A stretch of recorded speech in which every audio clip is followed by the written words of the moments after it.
누가복음 12장 가운데 또 우리가 읽었던 1절에서 34절 가운데는 크게 세 가지의 내용이 있습니다. 1절에서 12절까지는 제자들이 주의해야 될 바리새인들의 외식, 하나님만을 두려워해야 된다라는 가르침이 있고요.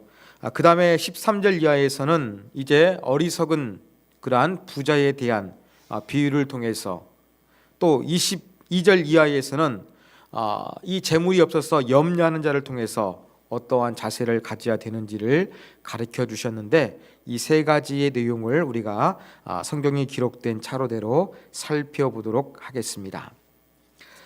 12절 말씀을 보면, 1절 보면 어떠한 배경 가운데서 예수님이 이 말씀을 하셨는가, 그 배경을 알 수가 있습니다.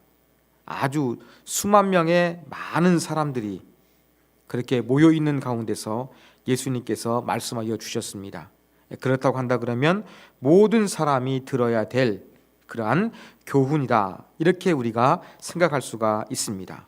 자, 그러면서 예수님 말씀하신 게 바로 무엇이냐면, 바리새인들의 누룩을 주의하라. 그 누룩이 바로 무엇이냐? 누룩은 오늘날의 효모예요. 그런데 여기서 말하는 효모를 가리키는 것이 아니라 효모로 발효시킨 밀가루 반죽을 가리키는 것입니다. 원래 누룩은 유대인들이 악한 의도를 상징할 때 사용하는 말인데, 바로 누가복음에서는 이러한 악한 의도로 이 겉과 속이 다른 위선을 지적하는 것으로 예수님께서 말씀하여 주셨습니다. 바리새인들은 자기의 실제 영적인 상태보다 남들이 나를 어떻게 생각하고 남들이 나를 어떻게 평가하는지 여기에 더 관심을 가졌습니다. 그래서 늘 사람들을 의식하고 사람들을 생각하면서 행동을 했는데, 이렇게 예수님은 사람들을 의식하면서 두려워하면서 할 것이 아니라 바로 하나님을 두려워야 된다, 이것을 말씀하여 주신 것입니다. 2절 보면 감추인 것이 드러나지 않을 것이 없고 숨긴 것이 알려지지 않을 것이 없다. 언젠가는 전부 다 드러나게 된다는 것입니다. 우리가 마지막 그때에 예수님께서 그 세상 끝에 모든 것들이 분명하게 드러나게 될 것입니다. 심지어 3절에 보면 어두운 데서 말하는 것이 들리고 골방 가운데서 귀로 낮은 목소리로 속삭이는 것도 전부 다 알려지게 될 것을 말씀하고 계신 것입니다. 자, 그러면서 이제 4절에 보면 본격적인 교훈을 주시기 전에 예수님 말씀하셨죠. 내가 내 친구 너희에게 말하노니. 지금 예수님 뒤를 둘러싸고 있는 제자들에게 친구라고 말씀하셨습니다. 누가복음에서 제자들을 친구라고 명하신 것은 여기가 유일합니다. 그러면서 부탁하신 게 아니라 무엇입니까? 친구인 제자들에게 뭘 부탁하셨느냐? 사람의 몸을 죽일 수가 있지만 그 이상을 할 수 없는, 즉 사람들, 이러한 사람들을 두려워할 것이 아니라 죽인 이후에 그 사람을 지옥불에 넣을 수 있는 이 권세를 가지신 자, 바로 우리 주님 아니겠습니까? 이러한 주님을 두려워해야 된다 말씀하여 주신 것입니다. 바리새인들이 사람을 의식하면서 자꾸 사람들을 두려워하는데, 정말로 사랑하는 너희들이 두려워할 것은 사람들이 아니라 바로 주님이시다. 왜냐하면 그 주님은 바로 우리가 죽은 이후에, 사람들은 이 땅 위에서 생명을 죽이고 살릴 수는 있지만 죽인 이후에 지옥에 넣든지 천국에 할 수 있는 권한은 오직 주님만 가지고 계시거든요. 이러한 더 많은 권한을 가지신 우리 주님을 두려워하는 자세를 가져야 될 것을 말씀하여 주셨습니다. 그렇지만 우리 하나님은 두려움의 대상만은 아닙니다. 6절 이하가 그러한 내용으로 바뀌고 있습니다. 우리가 정말로 주님을 생각하고 주님을 두려워해야 되지만, 한편 주님은 어떤 분이냐? 자비하고 참 섬세하신 분이라는 것을 말씀하고 있습니다. 참새, 원어에서는 작은 새를 가리키고 있습니다. 원래 유대인들은 참새를 먹지 않았어요. 그렇지만 가난한 사람들, 먹을 것이 귀했던 시대에 사람들이 참새를 먹었습니다. 그 시장에서 이제 참새를 판매하는데 5마리가 2아사리온, 한 데나리온이 16아사리온이었거든요. 그러면 그렇게 많은 액수의 돈은 아니었습니다. 이렇게 작은 액수에 팔리는 참새, 이 참새도 하나님께서 잊어버리지 아니했다, 기억하신다는 것이죠. 또 7절 보면은 심지어 머리털, 우리가 머리털 알지 못하잖아요. 너무나 많으니까. 하나님께서 머리털까지 다 세신 바 되셨다. 그러니까 너희들은 참새보다 귀하기 때문에 하나님께서 섬세하게 보호해 주실 것을 말씀해 주신 것입니다. 그러면서 8절에 보면 하나님을 두려워하기 때문에 우리가 어떤 자세를 취해야 될 것이냐. 누구든지 사람들 앞에서 하나님을 시인하는 자가 되어야 되지 하나님을 부인하는 자가 되어서는 안 된다. 바리새인들처럼 뭔가 잘 보이게 사람을 의식하는 것뿐만 아니라 이 사람들 앞에서 하나님을 과연 정정당당하고 담대하게 인정하고 영광 돌릴 수 있는지 아니면 부인하는 삶을 살아야 되는지 이러한 부분에서 이제 우리가 어떤 자세를 취해야 될 것인가도 말씀하여 주셨습니다. 10절이 조금 어려운 말입니다. 인자는 바로 예수님을 가리키죠. 누구든지 말로 예수님을 거역하면 사하심을 받으려니와 성령을 모독하는 자는 사하심을 받지 못하리라, 이렇게 되어 있습니다. 여러분, 이 말씀을 얼핏 보면 그 예수님을 성삼위 하나님이 계신데 성자 예수님을 거역하면 용서받을 수 있지만 성령을 거역하면 사하심 받지 못한다. 어떤 하나님의 어떠한 그 삼위 하나님에 대해서 조금 차등이 있는 것처럼 그렇게 우리가 오해할 수가 있는데 전혀 그렇지가 않습니다. 이 부분을 해석하기 위한 여러 가지 그러한 주장들이 있습니다. 인자를 거역하는 것, 구체적인 행동이지만 성령을 거역하는 것은 구원의 메시지를 거역하는 것이기 때문에 더 용서받지 못한다, 이렇게 해석하는 것이 있고요. 또 한 가지는 인자, 예수님은 사람의 몸으로 오셨지 않습니까? 사람의 몸으로 오셨으니까 사람들이 오해하고 받아들이지 않을 수도 있거든요. 거역하거든요. 이것은 용서해 줄 수 있지만 이제 구원 사역을 위해서 이 역사하시는 성령을 회방하는 것은 하나님을 거역하는 것이기 때문에 용서받지 못한다, 이렇게 해석하기도 합니다. 또 다른 해석은 예수님께서 지상사역 기간에 거절하는 자는 용서받을 수 있어도 예수님이 십자가에서 죽으시고 부활하신 이후에 성령을 통해서 계시된 복음을 거역하는 것은 용서받지 못한다, 이렇게 여러 가지 해석들이 존재합니다. 하여간 어떤 것이 맞을지는 모르지만 예수님이 살아 계실 때 부인했던 그 부분들, 또 인간의 몸으로 계셨으니까 뭐 부인하게 되면 다시 한번 기회를 줄지 모르지만 십자가를 통해서 부활하신 예수님, 이러한 예수님을 성령으로 통해서 증거하는 이 완성된 복음을 완전히 거역할 때는 용서받지 못한다, 이렇게 해석하는 것으로 일맥상통할 수가 있다고 할 수가 있겠습니다.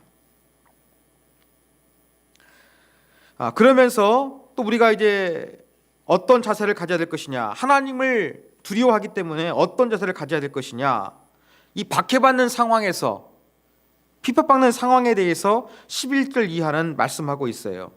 회당, 유대인들이 모이는 것이죠. 그 다음 위정자나 권세 있는 자가 끌고 가는 거, 이방인의 법정이죠. 유대인의 회당이 됐든지 간에 이방인의 세상 법정이 됐든지 간에 거기에 우리가 핍박을 받고 끌려갔고 뭔가 재판을 받을 때, 정죄받을 때 그때 염려하고 두려워하지 말라는 것이죠.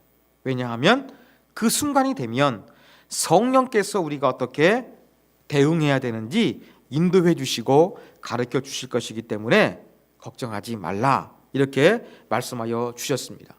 그러면서 예수님께서 이렇게 바리새인의 그 외식함, 사람을 두려워하는 것이 아니라 정말로 두려워할 자는 하나님이시다.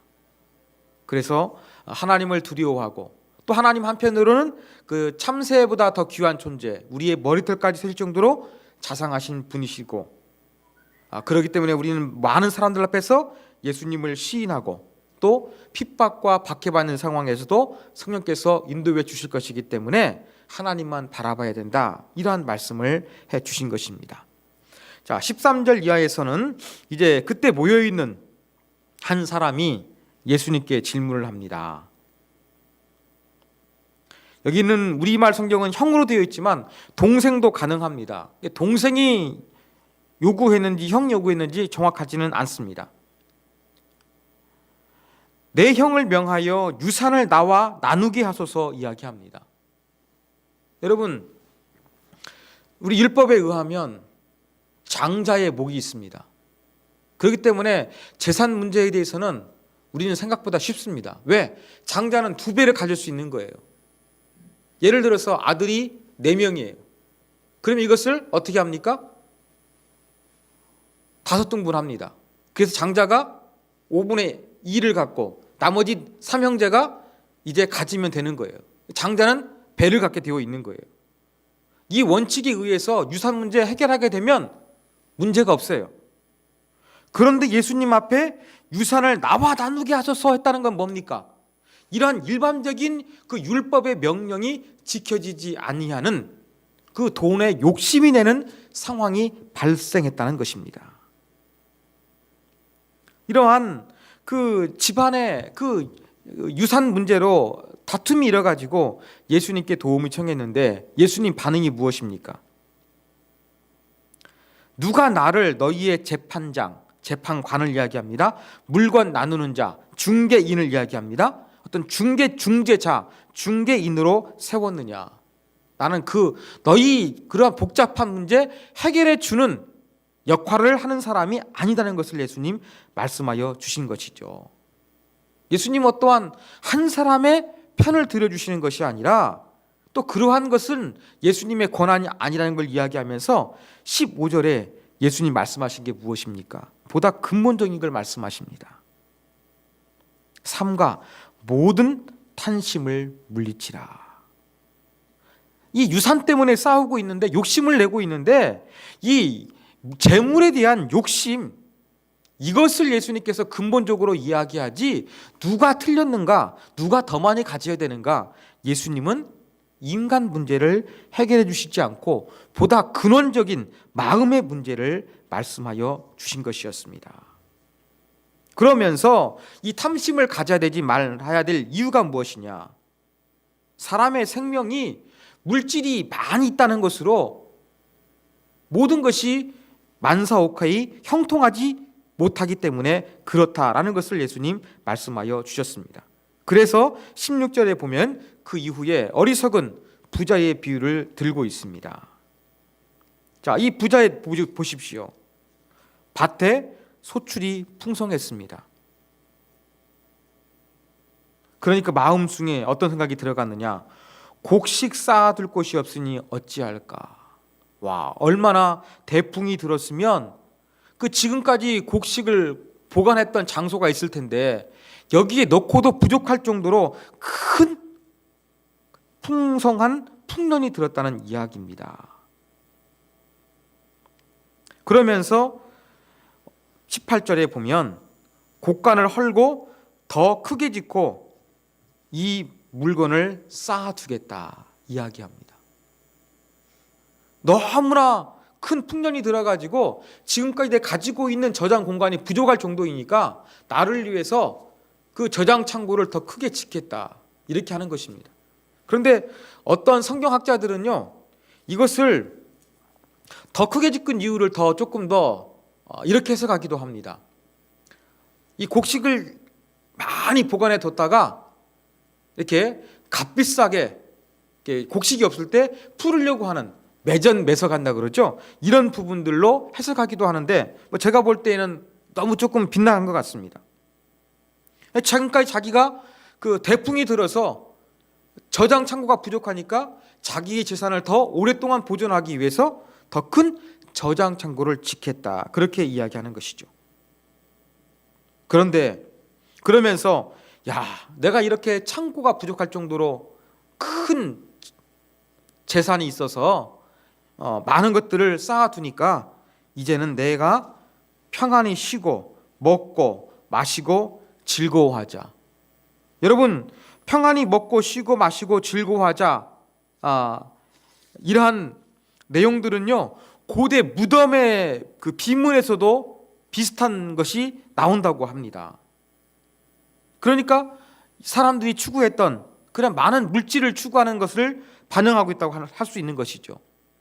대풍이 들어서 창고를 더욱더 더 크게 개조할 정도로 많은 것들을 얻었는데 하나님께서 그 영혼을 어때요?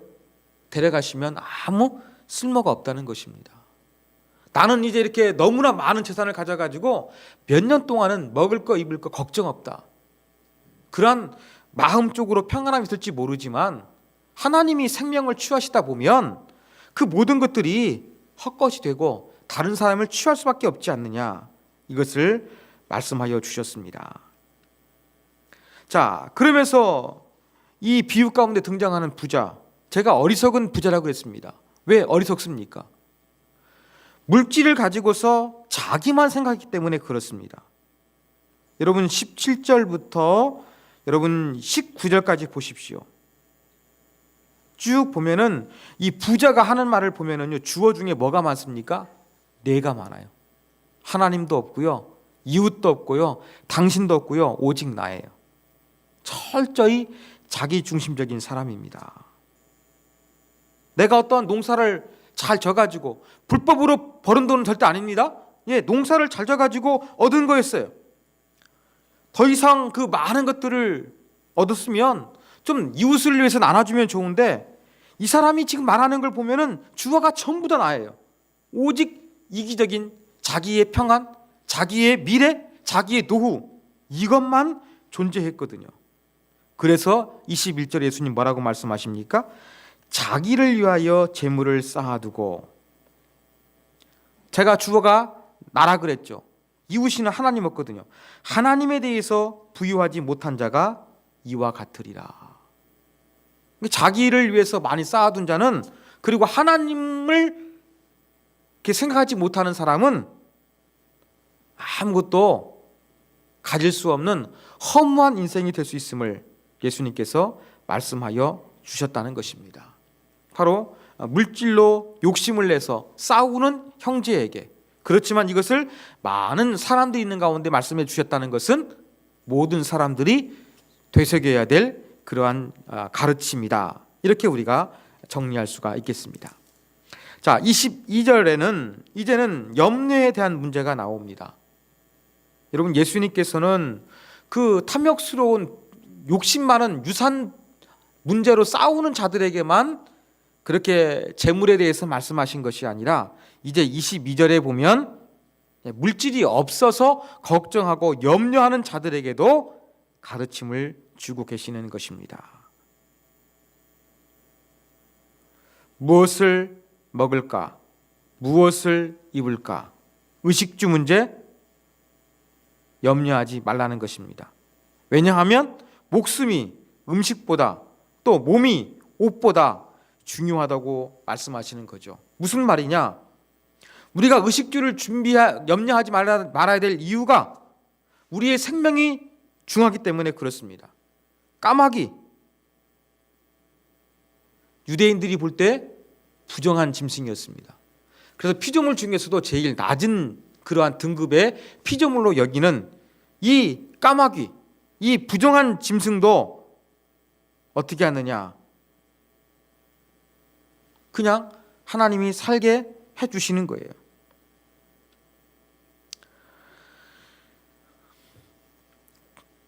심지도 아니하고 거두지도 아니하고 골방도 없고 창고도 없지만, 이 유대인들이 생각할 때 부정한 까마귀를 어떻게 하십니까?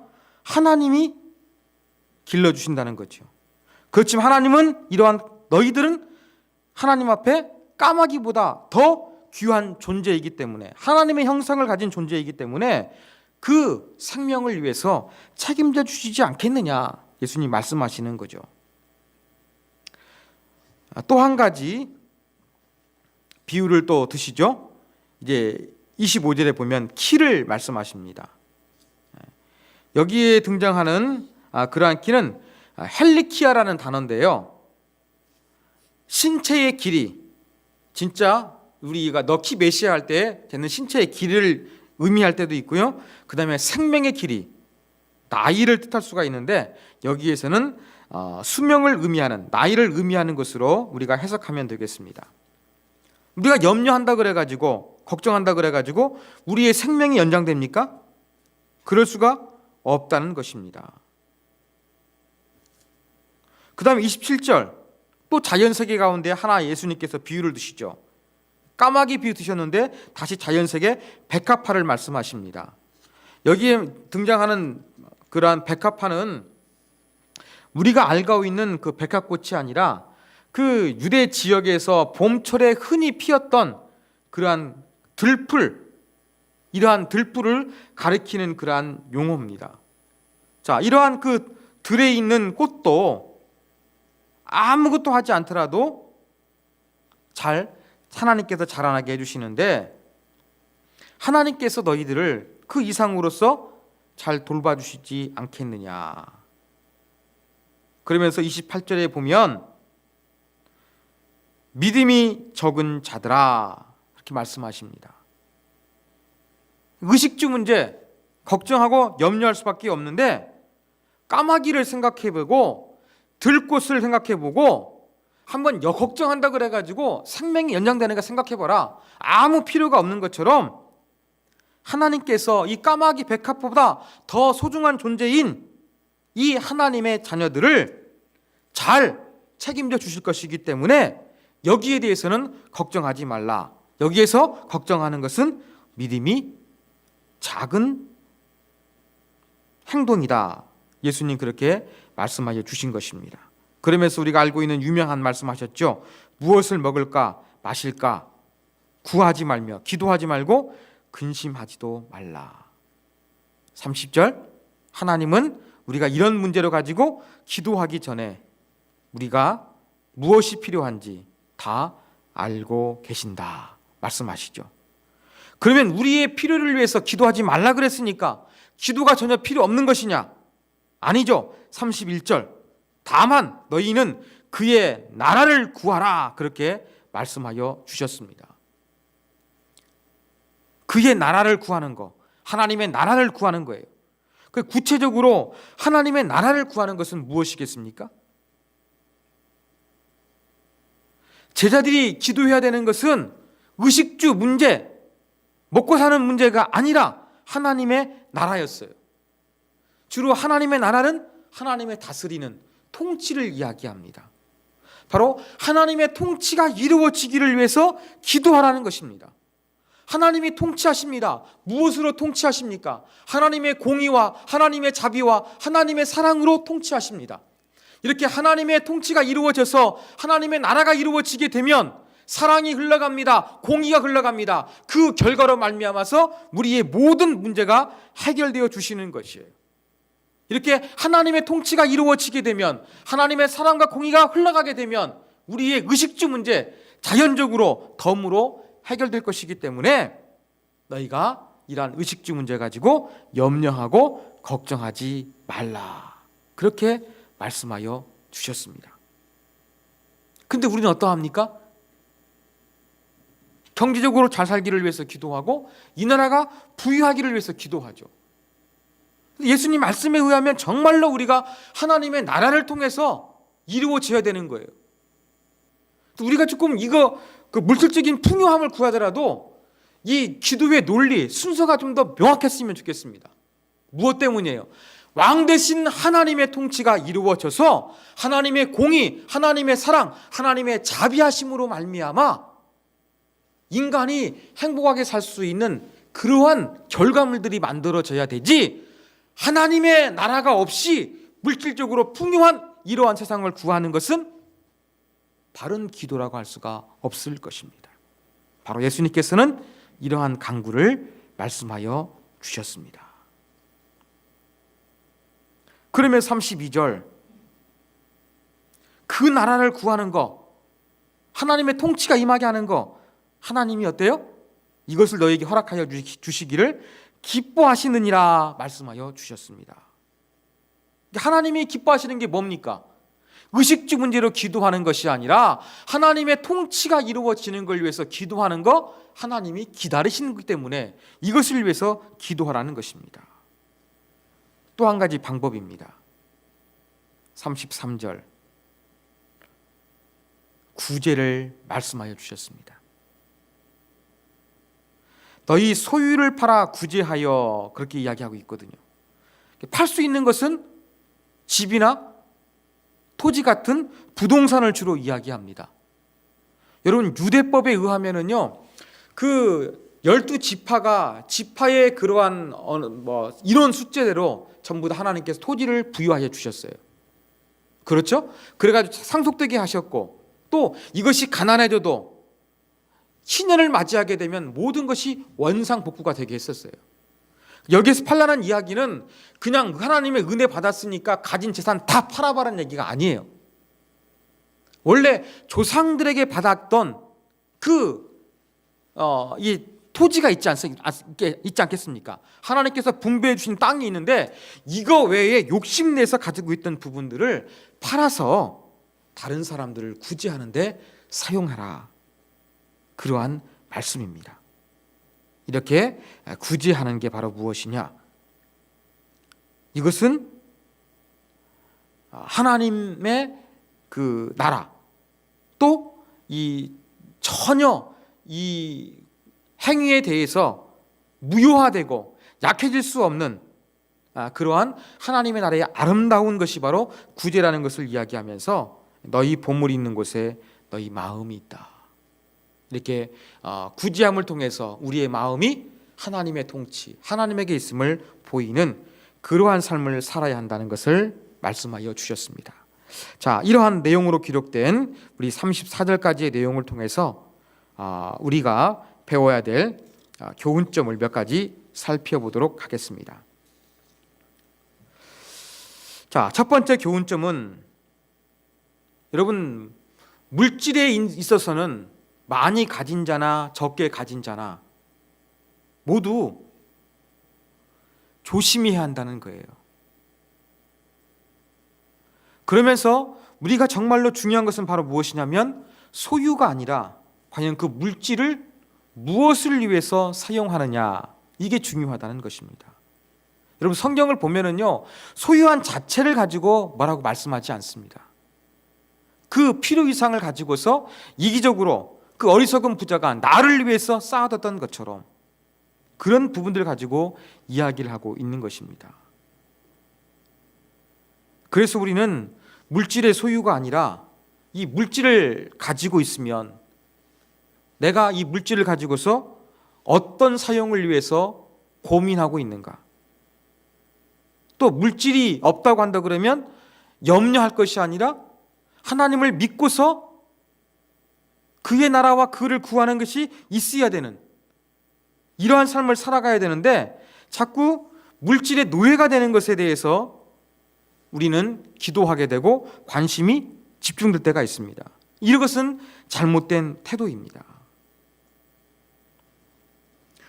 우리의 그 보물, 과연 이 물질을 가지고 우리는 무엇을 꿈꿉니까? 불확실한 세대이기 때문에, 또 100세 시대가 되어서 우리의 노후를 걱정할 만한 그런 상황도 되었습니다. 그렇지만 거기에 대한 염려로 가득 찼다는 것은, 이것은 물질의 노예가 되는 것이 되겠죠. 이 물질에 대해서 우리는 이것을 가지고 내가 내 개인적인 미래의 평안만을 구할 것이 아니라 이것을 가지고 내가 과연 무엇을 할 수 있을까, 또 이것을 가지고 내가 어떻게 하나님의 영광을 위해서 사용할 수 있을까, 또 이것을 가지고 하나님이 내게 많은 그러한 물질을 주셨는데 이것을 가지고 혹시 내가 사랑을 베풀 수 있는 좋은 축복의 통로가 되지 않을까? 이러한 생각들을 하고 있는 것이 바로 물질에 대한 바른 자세라고 할 수가 있는 것입니다. 이러한 그 물질을 가지고서 내가 아닌 구제, 다른 사람, 하나님의 영광, 이러한 부분들을 생각하면서 살아가는 것이 바로 우리가 물질을 추구하지 않고 하나님의 나라에 관심이 있다는 것을, 우리의 마음을 표현하는 것을 되어야 한다는 것을 우리가 기억했으면 좋겠습니다. 물질에 대해 염려하는 것도 마찬가지입니다. 물질에 대한 염려, 이것도 하지 않고 살아계신 하나님께 맡기는 그러한 부분들, 이것도 그 믿음으로 기도해야 될 모습이라는 거 우리가 기억해야 되겠습니다. 그래서 물질이 있으면 있는 대로 내가 과연 그것을 위해서 무엇을 목적하면서 고민하고 있는가 살펴봐야 되겠고, 내가 물질이 없으면 내가 물질의 노예가 되어서 물질이 많은 부자와 같이 어리석은 기도를 드리고 있지 않을까, 우리가 이런 부분들에 대해서 주의해야 한다는 것, 물질은 모든 사람이 주의한다는 것을 기억했으면 좋겠습니다. 자, 두 번째 교훈은 우리는 기도의 초점이 어디 있는가 다시 한번 생각해 봤으면 좋겠습니다. 제가 말씀드렸죠? 예수님께서는 의식주를 위해서 기도하지 말고 먼저 그의 나라를 구하라 그랬어요. 우리의 모든 먹고 사는 문제는 하나님의 통치가 이루어져서 그 자비로우시고 공의로우신 사랑의 하나님의 역사에 의해서 자연적으로 해결되는 것이 바로 예수님이 의도하신 말씀이에요.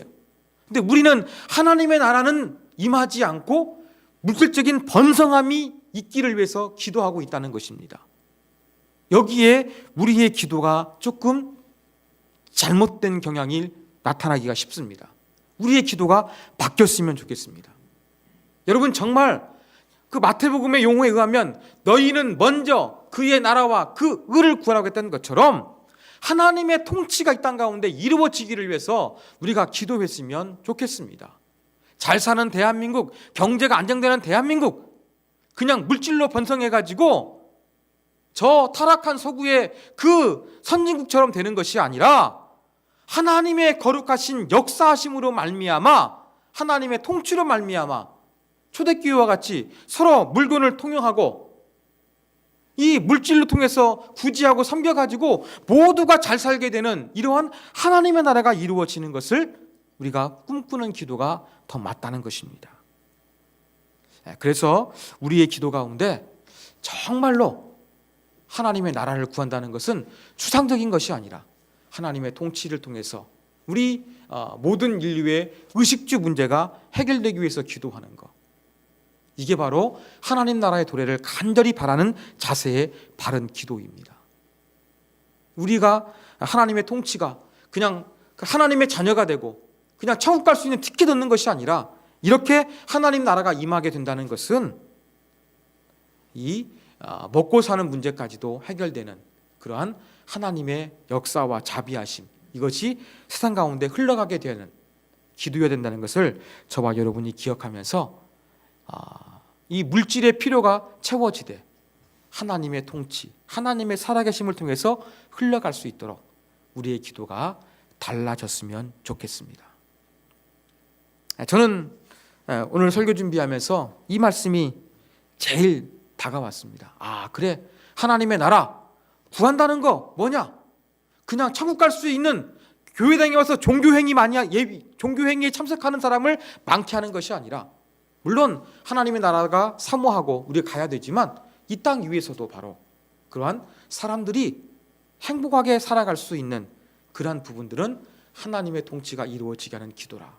이런 부분에서 조금 하나님의 나라의 관점이 조금 더 구체적으로 얼마나 필요한지 깨닫게 되었 것처럼 우리 모두가 이것을 위해서 기도하기를 원합니다. 자, 마지막 세 번째 교훈입니다. 오늘 본문을 통해서 우리는 나는 예수님을 어떤 분으로 인식하고 있는가 한번 생각해 보게 만듭니다. 자, 13절 이하에 있는 그 유산 문제를 가지고 왔던 한 사람이 있었죠. 이 사람은 예수님을 선생님이라고 부르면서 그 유산의 상속 문제로 지금 논란을, 형제 간의 갈등을 겪고 있는데 이것을 해결해 달라고 요청을 했습니다. 바로 이 사람처럼 예수님을 믿는 경우가 많다는 거예요. 왜 예수님을 찾습니까? 내 삶의 문제를 해결해 주기 위해서 예수님을 필요로 하고 예수님을 믿는 사람들이 많다는 거예요. 인간은 유한합니다. 인간은 연약합니다. 인간은 부족합니다. 그러니까 전능하신 예수님을 통해서 우리의 해결하지 못하는 어려운 난제들, 인생의 문제들을 해결받기를 원하는 마음으로 예수님을 믿고 있는 사람들이 많다는 것입니다. 유한한 인간인지라 오늘 이 13절에 등장한 사람처럼 이러한 모습을 우리가 보일 수밖에는 없어요. 그렇지만 이것이 신앙생활, 예수님을 믿는 전부는 될 수가 없다는 것입니다. 자, 이러한 차이에 예수님 뭐라고 말씀하셨습니까? 유산 문제 해결해 달라고 하니까 내가 너희의 재판관이냐 중개인이냐 예수님 반문하셨지 않습니까? 예수님은요, 우리가 인생을 살아갈 때에 내가 겪고 있는 문제들을 해결해 주는, 쉽게 말해서 만능 민원 해결사로서 믿어서는 안 된다는 것을 보여주고 있습니다. 예수님 스스로도 나는 너희들이 어찌할 수 없는 민원을 해결해 주는 그러한 역할을 하는 사람이 아니라고 말씀해 주셨어요. 예수님은 이러한 민원 하나를 해결해 주신 것이 아니라 뭘 말씀하셨습니까? 인간 마음 가운데 근원적으로 있는 이 탐심의 문제를 말씀하시지 않았습니까? 그랬던 것처럼 과연 나는 예수님을 의지하되 어떠한 의식을 가지고 예수님을 바라보고 예수님께 기도하고 있는가 한번 생각해 봤으면 좋겠습니다. 예수님 믿어서 행복해지기인데 예수님께서 내 삶의 모든 문제를 해결해 주셔서 행복해지려는 그런 마음으로 우리가 예수님을 믿으면 지금 이 상속 문제로 예수님 찾아온 사람하고 똑같을 뿐입니다. 근데 예수님 뭐라고 말씀하셨습니까? 예수님은 이러한 문제 해결이 아니라 보다 근본적인 우리의 내면 세계를 살피고 이러한 부분들을 바로 변화시켜 주시기 위해서 오시지 않았습니까? 바로 예수님께서 내 겪고 있는 문제만 해결해 주실 것이 아니라 바로 내가 갖고 있는 마음과 내가 살아가는 이 존재로서 어떠한 부족함이 있는가, 하나님 보시기에 어떠한 자가 되어야 될 것인가, 이러한 존재의 변화를 위해서 주님을 의지해야 되지, 내가 해결하지 못한 인생의 난제들, 이 민원을 해결해 주시는 예수님으로 우리가 예수님을 의지하고 바라보고 있지 않는지 한번 조심스럽게 살펴봤으면 좋겠습니다. 때로는 우리의 문제 해결하기 위해서 주님께 기도도 필요합니다.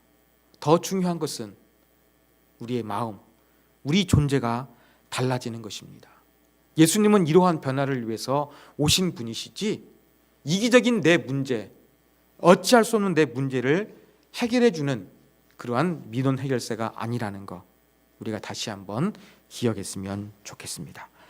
자, 오늘 주신 말씀 붙들고 우리 같이 한번 기도하기를 원합니다.